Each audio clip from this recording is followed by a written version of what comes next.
반갑습니다 여러분. 오늘 수요리 문답 17문 18문과 함께 주산 프로젝트 15번째 시간을 시작하겠습니다.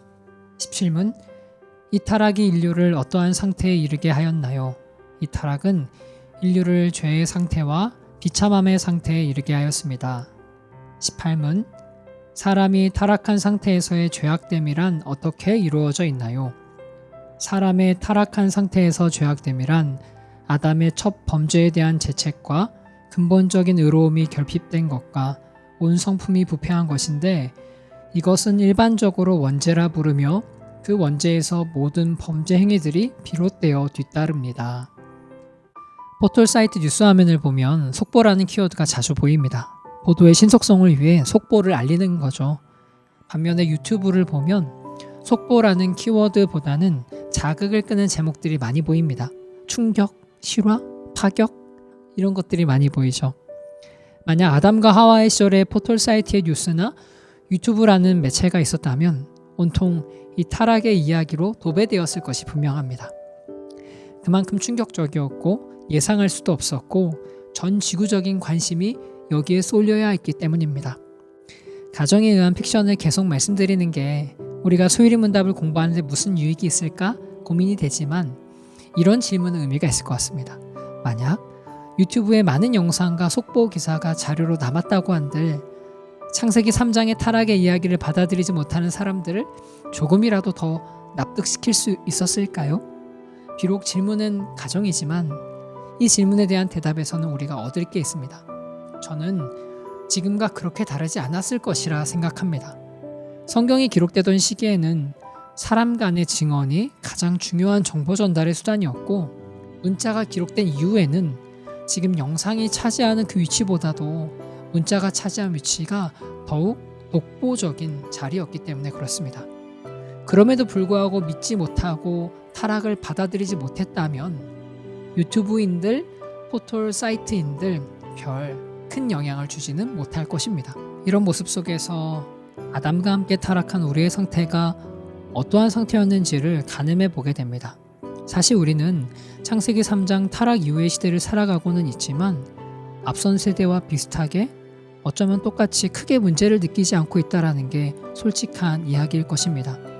우리는 말하길 세상은 원래 저래, 사람은 원래 믿을 게 못되지 이렇게 여기지, 어디에서부터 문제가 꼬였는지 그 문제를 어떻게 해결해 가야 할지에 대해서는 전혀 갈피를 못 잡고 있습니다.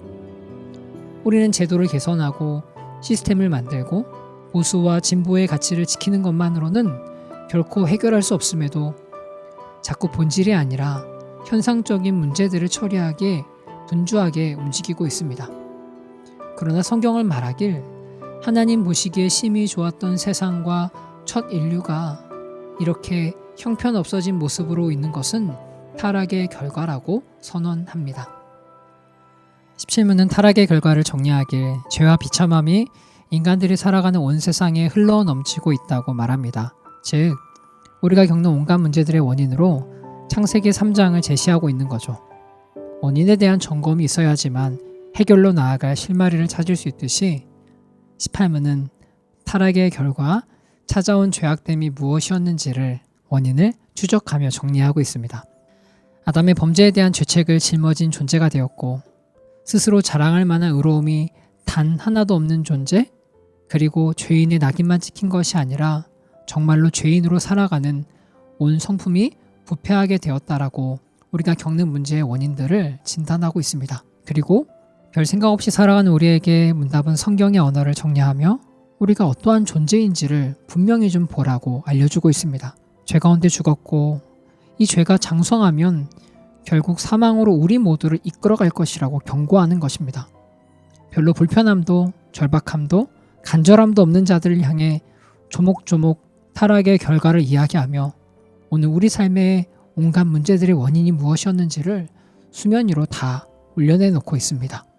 우리는 죄의 상태에 있지만 그 죄의 상태에 있는 것도, 우리가 절망 가운데 있는 것도, 영원한 죽음의 운명 가운데 놓여있는 것조차도 깨닫지 못하기 때문에 우리를 살려보고자 죄에 대해 이야기해 주는 거죠. 그렇기에 이 원죄에 대한 문답의 정리는 우리를 죄인 취급하며 못살게 구는 문답이 아니라 도리어 지극히 한 사람을 살리고자 하는 사랑의 접근이었음을 우리가 깨달았으면 좋겠습니다. 그러나 오늘 우리가 살핀 대로 죄의 상태 중에는 이 죄악됨이 무엇인지만 다루는 것이 아니라 비참함 또한 살펴야 합니다. 왜냐하면 타락의 결과 이 세상과 그리고 장차 올 세상에서 겪어야 할 비참함이 있기 때문이죠. 우리는 이렇게 죄의 참 면목을 보려고 힘쓸 것입니다. 왜냐하면 발 아래 독사가 무서운 줄 알아야, 즉 이 죄가 무섭고 비참한 것인 줄 알아야 우리가 즐겁하며 도망이라도 칠 것이기 때문에 그렇습니다.